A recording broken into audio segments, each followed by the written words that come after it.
coup taking place right in front of your damn eyes. That caliber of evil needed to be held accountable in courtrooms. Billionaire mad money wasn't enough to buy democracy. Legislators don't have enough sense to think for themselves. They let Alec do it. Here at Ring of Fire, the truth is our only agenda, so we're able to bring you the stories that mainstream media just ignored or completely got wrong. Widely prescribed antibiotics in America has been shown to cause heart problems in patients. The product's still on the market, so consumers need to use extreme caution.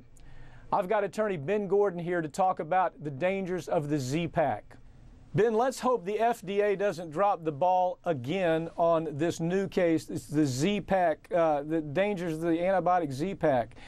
Tell us about the new studies that are coming out, the new information about Z-Pack. Well, unfortunately, with Zithromax, we've known for some time that this class of medications is problematic, and the FDA, as you said, has sat on the sidelines and done nothing about it until just recently. Finally, they have forced the likes of Pfizer and other companies manufacturing and marketing these drugs, including generic companies wholly owned by Pfizer, to do the right thing and to warn people that these things cause a sudden risk of arrhythmias, a sudden risk of electrical disturbance of the heart, which can kill you. Okay, and so how long? Tell us about this product a little bit. It's so ubiquitous. People, everybody gets a Z-Pack when they have some type of infection. It's almost like when they don't feel good, docs, oh, you need a Z-Pack.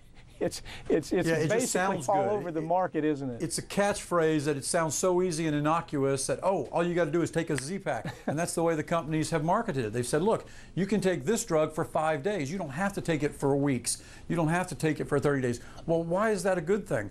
Because they give you such a strong dose of medication, it stays in your bloodstream so long that it's toxic. It's an antibiotic. These drugs that everyone thinks are so innocent and so innocuous are very good at killing things, and unfortunately they stay in your bloodstream so long. With some people, they cause sudden electrical disturbance and can kill you, and the FDA is only now stepping up to tell the public that this class of drugs is dangerous. What is what is that disturbance of the heart?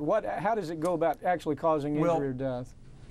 The truth is, we don't know the full range of complications that may evolve from this class of medications, but we do know that it definitely causes a QT elongation, a prolongation of the QT portion of the electrical rhythm of the heart, which is what can cause sudden disturbance of the heart function. If that portion of the heart's rhythm is prolonged too much, then your heart stops beating regularly and can stop and you die suddenly. I got off the phone 2 hours ago with a 23-year-old here in Pensacola, Florida, whose heart suddenly stopped and he almost died. His heart today, a couple of weeks later, is performing at 20% what his heart should be functioning. His ejection fraction is 20%. He's 23 years old. Ben, looking at this case, when should the warnings have gone up to the American public saying, you need to pay attention to this stuff that can stop your heart?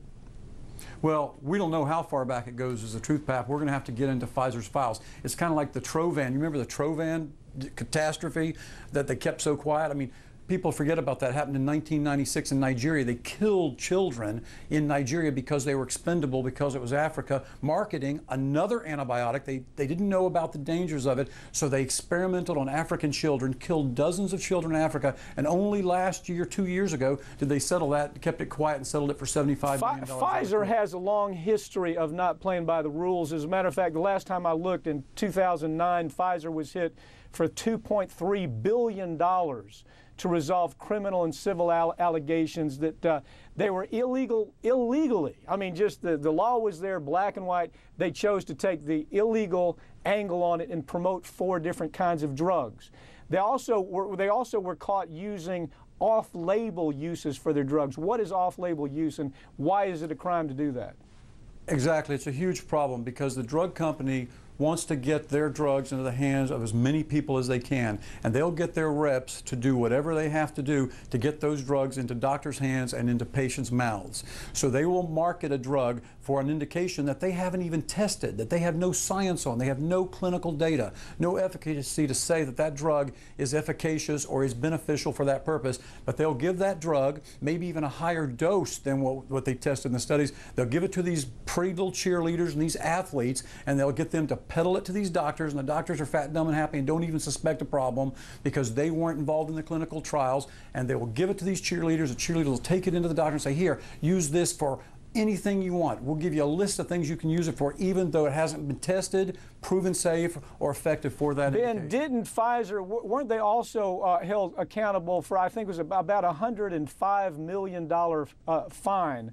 And it was a product called Bextra where they did basically that. They used it in an off-label kind of way. They knew they were breaking the law. They did it anyway. What is it about, I mean, you've worked against this company for so long. What is it that we see a drug company time and time again getting away with the same thing with really no downside?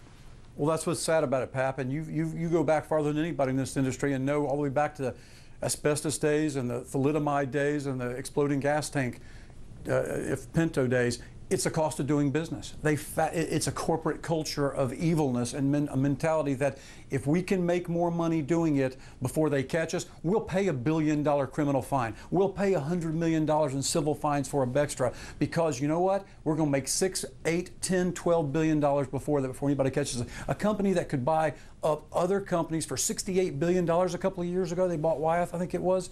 You know, a company with those kinds of assets will do whatever it takes to preserve those resources to make billions of dollars, even if they have to pay occasional fines. They just crunch the numbers. The accountant says, yeah, we can kill X number of people and still make a profit. Ben Gordon. It's a cost of doing business. Ben Gordon, thank you for joining me. Keep up with this story. We'll stay in touch. Great work, Pap. Thanks. That's it for this week's Ring of Fire, but you can keep up with us throughout the week online at ringoffireradio.com or on Twitter at Ring of Fire Radio and on Facebook. I'm Mike Papantonio, and I'll see you next week right here on Ring of Fire.